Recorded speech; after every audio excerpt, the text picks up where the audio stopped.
You and I both know that nothing great happens outside of a team. It takes a team to do anything of note. I've heard it said before that if you want to go fast, go alone. If you want to go far, go with a team.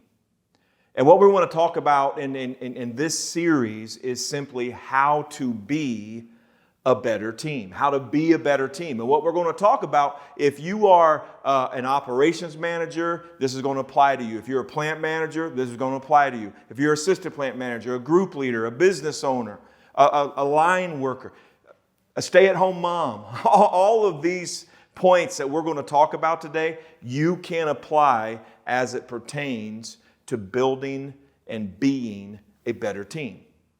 So here we go.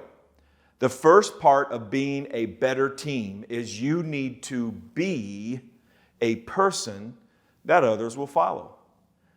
Listen, it starts with you. If you are going to lead a team, if you're going to even be on a team, you need to be a person that other people will follow. Positional leadership only goes so far. You know that as well as I do. Somebody who has the position, people aren't not going to follow them truly simply because they've got the position. But if you are someone that someone wants to follow, man, they will go with you. So how can you be a person that others will follow? Well, the Bible says in Proverbs chapter 10, verse 9, it says that he who walks with integrity walks securely, but the crooked will be found out. The person who walks with integrity is going to walk securely. Man, they're going to be strong. They're going to be okay. They're going to be good. Why? Because they've got integrity. Integrity. So let me ask you real quick. What are you really good at? What is something that you are really, really good at? I can do blank really well. Okay? What would that be?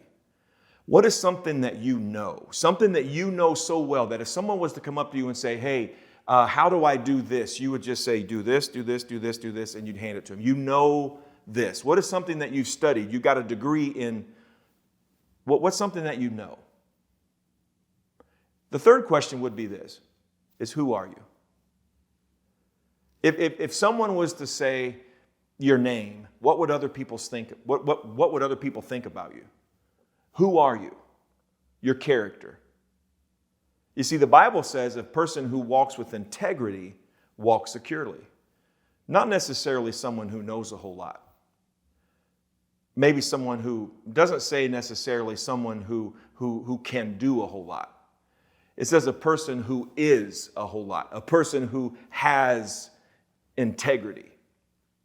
Because here's the thing that I've seen through the years, as on my own teams that I've led, relationships that I've had, and working and coaching with other leaders and businesses.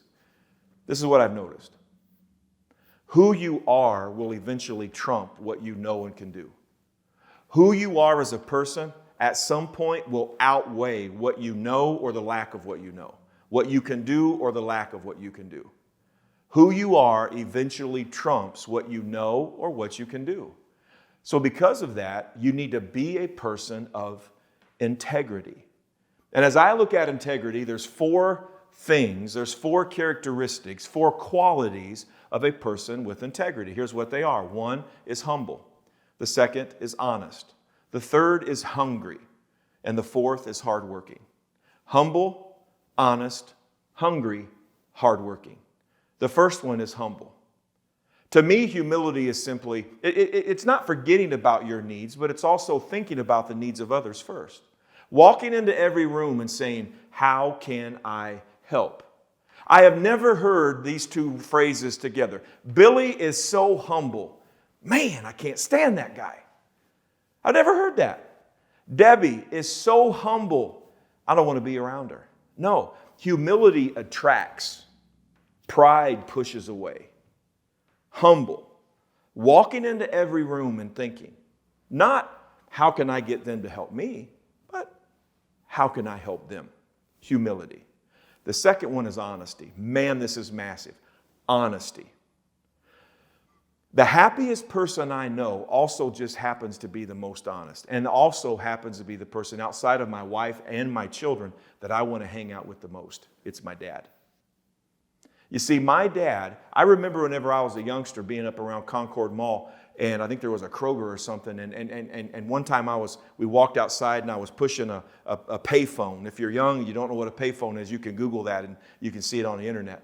But I was pushing some buttons on a payphone, and all of a sudden, for some reason, all these quarters started coming out. Man, I remember getting those quarters out, and they're hitting my shirt, and I'm collecting all the quarters. Like, Dad, we're rich. And Dad comes back up and says, son, where'd you get those quarters? Well, they came out the payphone.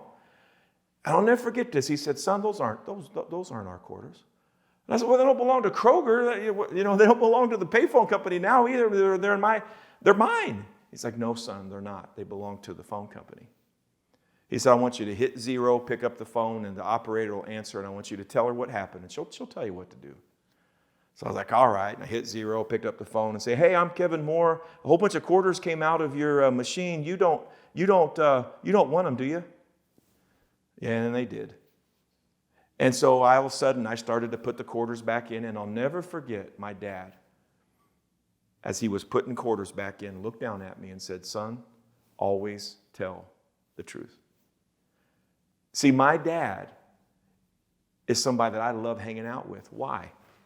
Because my dad's say and my dad's do are close together. What he says is what he does.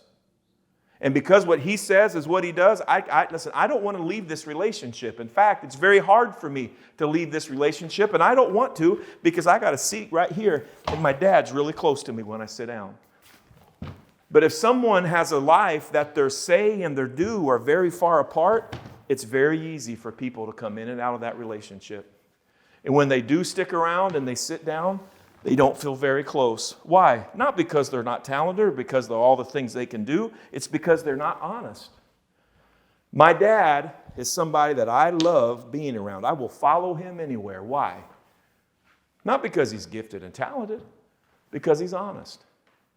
The third one is hunger. Being somebody that's got that second gear, that third gear, that fourth gear. Hunger isn't this pursuit of more, it's a pursuit of better.